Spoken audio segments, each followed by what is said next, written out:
Hello friends, welcome to Venkitech channel. இந்த வீடியோவில் Singapore போகிறதுக்காக நான் எவ்வளோ பணம் கட்டி ஏமாந்தேன் அப்படிங்கிறத பற்றி இந்த வீடியோவில் பார்க்க போகிறோம். ஸோ நீ ஏமாந்ததை ஏன்டா எங்கள்கிட்ட சொல்கிற அப்படின்னு நீங்கள் நினைக்காதீங்க. ஸோ இந்த வீடியோ பார்க்குற நீங்களும் இந்த வீடியோவை பார்த்தீங்க அப்படின்னா உங்களுக்கு ஒரு ஐடியா கிடைக்கும். ஸோ இப்படிலாம் ஏஜென்ட்டுகள் ஏமாற்றுவாங்க. ஸோ இவங்ககிட்ட நீங்கள் வந்துட்டு கேர்ஃபுல்லாக இருந்துக்கோங்க. ஸோ என்ன மாதிரி நீங்கள் ஏமாந்துடக்கூடாது அப்படிங்கிறதுக்காக இந்த வீடியோவை நான் வந்து அப்லோட் பண்ணுறேன். ஸோ வாங்க ஃப்ரெண்ட்ஸ், வீடியோ பார்க்கலாம் எவ்வளோ ஏமாந்தேன்னு. எல்லாரும் மாதிரி நானும் சிங்கப்பூர் போகணும், சம்பாதிக்கணும் அப்படிங்கிற மாதிரி ஆசை இருந்துச்சு. ஸோ அதுக்கு சிங்கப்பூர் போகணும் அப்படின்னா ஃபர்ஸ்ட் ஆப்ஷன் என்னன்னு கேட்டிங்கன்னா, தெரிஞ்ச ஃப்ரெண்ட்ஸ்கிட்ட வேலைக்கு ரெடி பண்ண சொல்கிறது.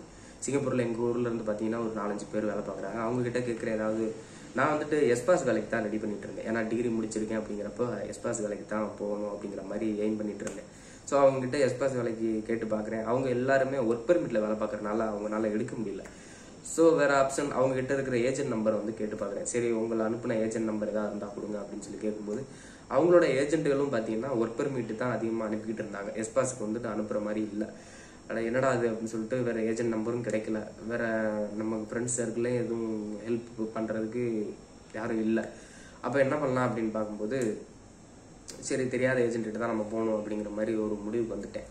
அப்போது ஃபேஸ்புக்கில் வந்துட்டு தமிழ் சாகா சிங்கப்பூர் அப்படின்னு சொல்லிட்டு ஒரு பேஜ் இருக்குது, பார்த்துக்கோங்க. இப்போ இந்த பேஜில் என்ன பண்ணுவாங்கன்னா, இந்த சிங்கப்பூரில் நடக்கக்கூடிய ஈவெண்ட்ஸு, சிங்கப்பூரில் என்னென்ன நடக்குதோ அதை பற்றின டீட்டெயில் வந்துட்டு அந்த அவங்களோட பேஜில் வந்து போடுவாங்க. இப்போ சிங்கப்பூரில் இருக்கவங்களுக்கு எல்லாருக்குமே மேக்ஸிமம் தெரிஞ்சிருக்கும் தமிழ் சாகா சிங்கப்பூர் அப்படின்னா யாருன்னு கேட்டால் அவங்களுக்கு தெரிஞ்சிருக்கும். ஸோ இவங்க வந்துட்டு இவங்களோட பேஜை வந்து நான் ஃபாலோ பண்ணுறேன். இவங்களோட பேஜில் வந்துட்டு சில சிங்கப்பூர் டீட்டெயில் நியூஸ் ஏதாவது போடுவாங்க. அதை ஓப்பன் பண்ணி படித்து பார்த்தோம் அப்படின்னா அதுக்கு கீழே வந்துட்டு யார்கிட்டையாவது காசை வாங்கிட்டு அவங்களோட விளம்பரத்தை கீழே சின்னதாக பிட்டு நோட்டீஸ் மாதிரி போட்டிருப்பாங்க. இது எப்படி இருக்கும் அப்படின்னா, ஃபேஸ்புக்கில் அவங்களோட பேஜ் இருக்கும். பேஜுக்குள்ளே அவங்க ஏதாவது போட்டிருப்பாங்க, இந்த மாதிரி சிங்கப்பூரில் இந்த மாதிரி மழை பெய்யுது அப்படிங்கிற மாதிரி. ஸோ அதை கிளிக் பண்ணோம் அப்படின்னோம்னா அவங்களோட வெப்சைட்டுக்குள்ளே போவோம். வெப்சைட்டுக்குள்ளே போனால் அதை பற்றின ஃபுல் டீட்டெயில் இருக்கும். இந்த மாதிரி இந்த மாதம் இந்த பாஸ் வருது, இந்த பெர்மிட்டில் எப்படி வருது அப்படிங்கிற மாதிரி டீட்டெயில் போட்டிருப்பாங்க. கீழே போட்டுட்டு கீழே வந்துட்டு யார்கிட்டயாவது காசை வாங்கிட்டு அவங்களோட விளம்பரத்தை போட்டிருப்பாங்க சின்னதாக. அப்போ இவங்க என்ன பண்ணாங்க, ஒருத்தவங்களோட விளம்பரத்தை போட்டிருக்காங்க, ஸ்பாரோ கன்சல்டன்சி அப்படின்னு சொல்லிட்டு. எங்களிடம் மிக குறைந்த விலையில் சிங்கப்பூருக்கு ஆட்களை அனுப்புகிறோம் அப்படிங்கிற மாதிரி சின்ன விளம்பரம் போட்டு ஸ்பாரோ கன்சல்டன்சின்னு போட்டிருக்கு. ஸோ நான் என்ன பண்ணுறேன், அந்த ஸ்பாரோ கன்சல்டன்சிங்கிற போட்டிருக்கு பார்த்தீங்களா, அதோட நம்பர் எடுத்து சேவ் பண்ணிவிட்டு வாட்ஸ்அப்பில் பேச ஆரம்பிக்கிறேன். வாட்ஸ்அப்பில் பேசி உங்களோட ஜாப் குரூப்பில் என் நம்பரை ஆட் பண்ணிக்கோங்க அப்படின்னு சொல்லி சொல்கிறேன். ஸோ அவங்களோட ஜாப் குரூப்பில் என்னோட நம்பரை சேர்த்துட்டாங்க. இப்போ டெய்லி அவங்க ஜாப் குரூப்பில் எஸ்பாஸ் நிறைய ஆர்டர் வந்துக்கிட்டே இருக்குது. நான் அதை ஃபாலோ பண்ணிக்கிட்டே இருக்கேன். ஸோ ஓகேங்களா, இப்போது ஃபாலோ பண்ணிகிட்டு இருக்கேன். எஸ்பாஸுக்கு நிறைய ஆர்டர் வருது. நான் அதுக்கு ஒன்றுக்காக கேட்டு எவ்வளோ சர்வீஸ் சார்ஜ் என்னங்கிறத கேட்குறேன். சர்வீஸ் சார்ஜ் கூட இருந்துச்சு, சம்பளம் கம்மியாக இருந்துச்சு அப்படின்னா அதுக்கு வேணாம் அப்படின்னு சொல்லிட்டு, எது கம்மியாக இருக்குது அப்படின்னு சொல்லிட்டு வெயிட் பண்ணிக்கிட்டே இருக்கேன். அப்போ என்ன பண்ணுறாங்க, ஒரு நாள் இப்படியே குரூப்பை ஃபாலோ பண்ணிட்டே இருக்கேன். ஒரு நாள் ஒரு ஆர்டர் வருது. என்ன ஆர்டர் வருதுன்னு பார்த்தீங்கன்னா, கிளீனர் வேலை $2000 சம்பளம், எஸ்பாஸு. எனக்கு ஒரு என்னடா அது கிளீனர் வேலைக்கு 2000 பரவாயில்ல, இந்த வேலைக்கு கொடுத்துருவோம் அப்படிங்கிற மாதிரி. ஏன்னா இப்போ நம்ம மற்ற வேலைகளுக்கு போனால் எக்ஸ்பீரியன்ஸ் வேணும், அங்கே போய்ட்டு வேலை தரல அப்படின்னா ஓனர் அனுப்பி விட்ருவாரு. இப்போ கிளீனர் வேலை அப்படிங்கிறப்ப ஒன்றும் பிரச்சனை இருக்காது, போயிட்டு ஏதாவது க்ளீன் பண்ணுற மாதிரி தானே இருக்கும். அப்போ அவங்ககிட்டையும் கேட்குறேன், என்ன மாதிரி மேடம் வேலை இருக்கும் அப்படின்னு சொல்லி. அந்த லேடி தான் முதல்ல என்னை வந்து வழி நடத்துது. அந்த லேடி தான் வந்துட்டு அந்த ஜாப்லாம் போடுது. அப்போது ஸ்பாரோ கன்சல்டன்சி அப்படின்னு சொல்லிட்டு சென்னையில் இருக்குது. ஓகேங்களா, இப்போது அவங்க வந்துட்டு அந்த ஜாப் ஆட் போட்டிருக்காங்க. நான் அவங்ககிட்ட எவ்வளோ சர்வீஸ் சார்ஜ் அப்படின்னு கேட்கும்போது 7500 வெள்ளி சர்வீஸ் சார்ஜ் சொல்கிறாங்க. சரி, ஓகே, 2000 சம்பளம் 7500ங்கிறது ஓகே தானே, குறைவாக தானே இருக்குது அப்படின்னு சொல்லிட்டு, சரி மேடம் எனக்கு அப்ளை பண்ணுங்க அப்படின்னு சொல்லி நான் சொல்கிறேன். சொன்னோன்னா அவங்க என்ன பண்ணுறாங்க, சரி சார், உங்களோட ரெஸ்யூம் வந்துட்டு ஹவுஸ் கீப்பிங் வேலை பார்த்த மாதிரி எங்களுக்கு எடிட் பண்ணி அனுப்பிவிடுங்க அப்படின்றாங்க.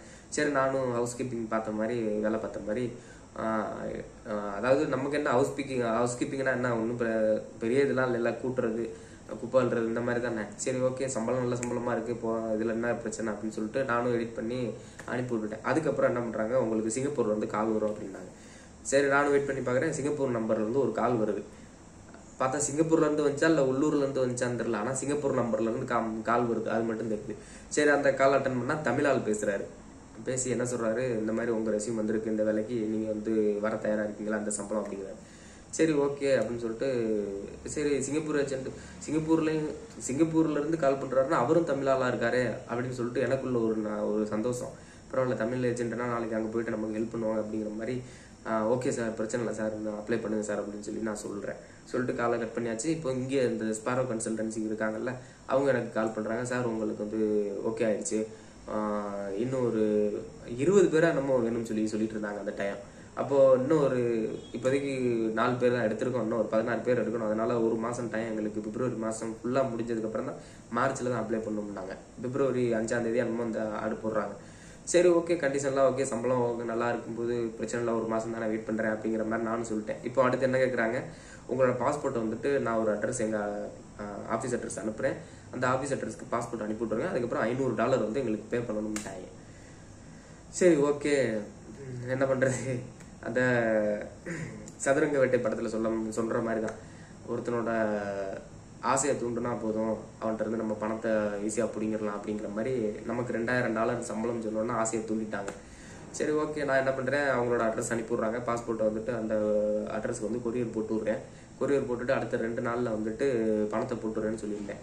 இப்போது அந்த பணம் போட்டுறதுக்கு அக்கௌண்ட் நம்பர் தர்றாங்க. அது யாருன்னா அந்த சிங்கப்பூரில் இருந்து ஒருத்தர் பேசணும்னு சொன்னால அவரோட அக்கௌண்ட் நம்பர் போல் சிங்கப்பூர் அக்கௌண்ட் நம்பர் தந்தாங்க. அப்போ என்ன பண்ணுறேன், என்னோட ஃப்ரெண்ட்ஸ்கிட்ட ஃபோன் பண்ணி ஒரு $500 மாற்றி விடு, நான் வீட்டில் காசு கொடுத்துறேன்டா அப்படின்னு சொல்லி அங்கே இங்கேயும் காசை வாங்கி அவனுக்கு மாற்றி விட்டா. அவன் அங்கே $500 மாற்றி விட்டுட்டான். ஓகேங்களா, இப்போ அப்படியே போயிடுச்சு.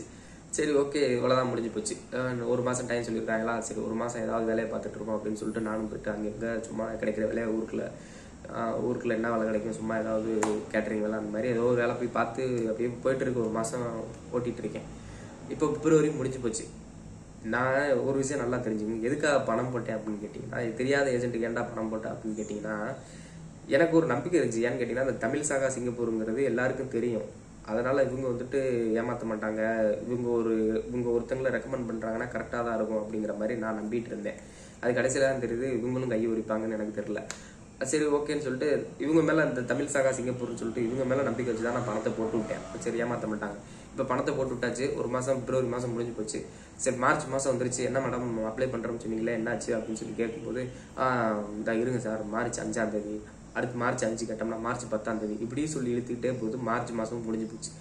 கடைசியில் பார்த்தா இவங்க அப்ளைவே பண்ணவே இல்லை. என்னடா அவங்க இப்படி போயிட்டே இருக்காங்க. நானும் கடுப்பாகி கால் மேலே கால் பண்ணிகிட்டே இருக்கேன். என்ன மேடம் ஆச்சு, ஏன் அப்படி பண்ணுறீங்க அப்படின்னு சொல்லி கேட்கும்போது, கடைசியில் இந்த அம்மா சொல்லுது, இல்லை சார், அங்கே வந்துட்டு கோட்டா வந்துட்டு கிடைக்கல, கோட்டா பிரச்சனையாக இருக்குது, அதனால நாங்கள் உங்கள் பணத்தையும் பாஸ்போர்ட்டையும் தந்துடுறோம் அப்படின்னுச்சு.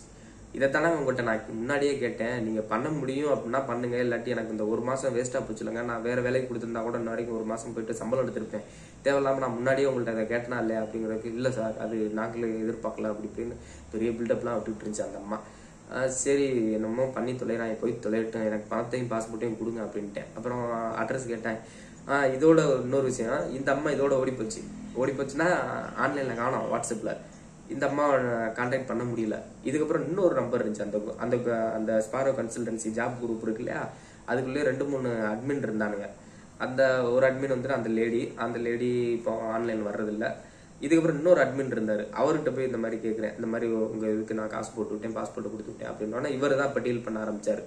அப்போ வந்து பேசுகிறாரு, சரி உங்கள் அட்ரஸ் கொடுங்க, நாங்கள் பாஸ்போர்ட் அனுப்பி வைக்கிறேன், பணம் வந்து 2 நாளில் போட்டு விட்றேன் அப்படின்னாரு. சரி ஓகேன்னு சொல்லி அட்ரஸ் கொடுத்தா பாஸ்போர்ட் அனுப்பி விட்டாரு. 2 நாளில் போயிட்டு நான் பாஸ்போர்ட் வாங்கிட்டேன். அதை போய் வாங்கிட்டேன்னு கூட அவர் ஒரு வார்த்தை கேட்கல. சரி ஓகே அப்படின்னு சொல்லிட்டு நம்ம விட்டாச்சு. சரி, பணத்தை எப்போ கொடுப்பீங்கன்னு நானும் ஃபோன் மேலே ஃபோன் அடிச்சுக்கிட்டே இருக்கேன். 2 நாள் 3 நாள் 5 நாள் இப்படி போயிட்டே இருக்கு. பணம் தரவே இல்லை கடைசி வரைக்கும்.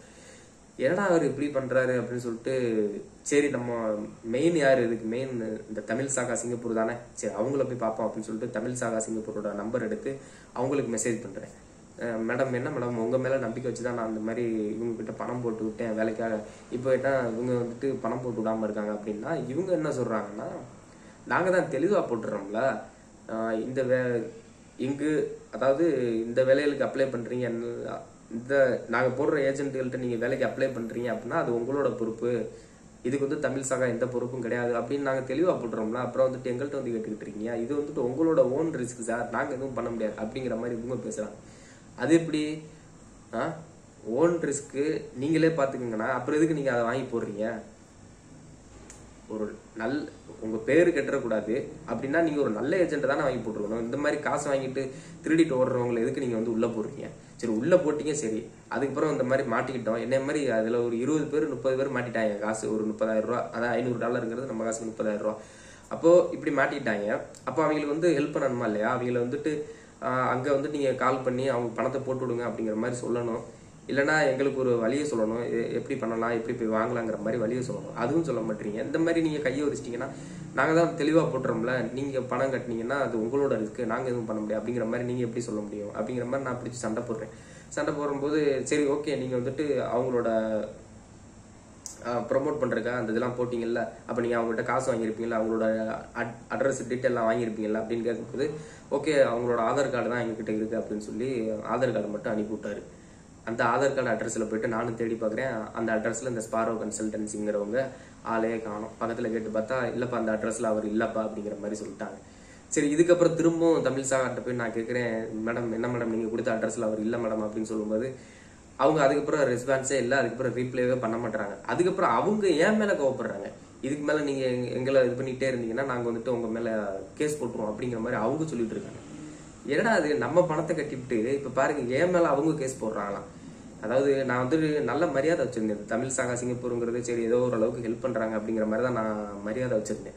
இப்போ போக போதான் தெரியுது இவங்கெல்லாம் எதுக்காக இருக்காங்க, என்ன பணத்துக்காக தான் எல்லாம் பண்ணுறாங்களா அப்படிங்கிற மாதிரி போக தான் புரிய ஆரம்பிச்சு. அப்போ அப்படியே போயிடுச்சு. அப்போ கடைசியில் என்னாச்சு, தமிழ் சாகாவும் விட்டுட்டாங்க. இந்த ஸ்பாரோ கன்சல்டன்சிங்கிறவரை கால் பண்ணிக்கிட்டே இருக்கேன், கால் பண்ணுறேன் எடுக்க மாட்டுறாரு. அப்போ போக அப்படியே போயிடுச்சு. 2 மாதம் 3 மாதம். இப்போ பிப்ரவரி மாதம் கொடுத்தேன், பிப்ரவரி 2023. இப்போ மாதம் எத்தனை, இப்போ வந்துட்டு ஒரு 7-8 மாதம் ஆச்சு. இது வரைக்கும் பணத்தை திருப்பி தரவே இல்லை. ரீசெண்டாக ஒரு மாதத்துக்கு முன்னாடி கூட மெசேஜ் பண்ணியிருந்தேன். ரீப்ளை மட்டும் அப்பப்போ பண்ணுவார், இந்தா தர்றேன், இந்த பணம் தரும் கிடைக்கும்போது தர்றேன், ஒரு சின்ன லாக் ஆயிடுச்சு அப்படிங்கிற மாதிரி சொல்கிறாரு தவிர பணம் தந்த பாடே கிடையாது. இப்போ கடைசியாக ஒரு மாதத்துக்கு முன்னாடி பேசுனதோட அதுக்கப்புறம் ரீப்ளைவே இல்லை. இப்போல்லாம் ஃபோன் பண்ணாலும் எடுக்கிறது இல்லை, மெசேஜ் பண்ணாலும் ரீப்ளை இல்லை. அந்த மாதிரி அப்படி போயிடுச்சு. அதோட அந்த $500 அப்படியே போச்சு. அதான் அந்த லேடி சொன்னால, அந்த லேடி வந்து அதோட பாதியோடய போயிட்டாங்க. இப்போ இவர் வந்துட்டு டீல் பண்ணிட்டு இருக்காரு, இவர் வந்துட்டு பணத்தை வந்து தரமாட்டுறாரு. என்ன பண்ணுறேன்னு அப்படியே தெரியல. சரி ஓகே 8 மாதம் ஆச்சு, இதுக்கு மேலே எப்படி பணத்தை வாங்குறேன்னு எனக்கு ஒன்றும் புரியலை. ஸோ ஃப்ரெண்ட்ஸ் இப்படி தான் நான் வந்து இவங்ககிட்ட பணத்தை கட்டி ஏமாந்தேன். ஸோ அதான் பணம் கட்டுறதுக்கு முன்னாடி நீங்கள் ஒரு விஷயம் நல்லா தெரிஞ்சுக்கங்க. இவங்க ஏமாத்துறதுக்காக என்னன்னாலும் போடுவாங்க. $2,000 $3,000 சம்பளம் அப்படிங்கிற மாதிரி போடுவாங்க. 4,000 சர்வீஸ் சார்ஜ், 5,000 சர்வீஸ் சார்ஜுன்னு கூட அவங்க போடுறதுக்கும் வாய்ப்பு இருக்குது. அதனால் இதெல்லாம் கொஞ்சம் தெளிவாக பார்த்துக்குங்க. நான் யார்கிட்டையுமே அவ்வளோ சீக்கிரம் பணம் போட்டு விடவே மாட்டேன். எனக்கு நான் நம்பினது எல்லாமே இந்த தமிழ் சாகா சிங்கப்பூர் இவங்களை நம்பி தான் நான் வந்து பணத்தை போட்டு விட்டேன். கடைசியில் இவங்களும் இப்படி பண்ணுவாங்கன்னு எனக்கு வந்துட்டு சத்தியமாக எனக்கு தெரில. ஸோ பார்க்கலாம் என்ன பண்ணுறாங்கன்னு தெரில. ஆனால் போனதான் என்ன பண்ணுறது. அதோட சரி அடுத்த வேலைக்கு ரெடி பண்ணி இப்போ இன்னொரு வேலைக்கு வந்துட்டேன். என்ன பண்ணலான்னு பார்க்கலாம், கடவுள் என்ன பண்ணுறான்னு பார்க்கலாம். ஸோ ஃப்ரெண்ட்ஸ் இவ்வளோ தான் நான் வந்து ஏமாந்தது இப்படி தான். ஸோ நீங்களும் இந்த மாதிரி ஏமாந்துடாதீங்க. உங்களுக்கு வேறு எதுவும் சந்தேகம் இருந்துச்சுன்னா இதில் வந்து கமெண்ட் பண்ணுங்கள், நான் உங்களுக்கு ஹெல்ப் பண்ணுறேன். ஸோ என்டிஎஸ் பெர்மிட்டு அப்புறம் சிங்கப்பூர் பற்றின இன்னும் பல தகவல்களுக்கு நம்ம சேனலை ஃபாலோ பண்ணிக்கோங்க. அடுத்த வீடியோவில் மீட் பண்ணலாம்.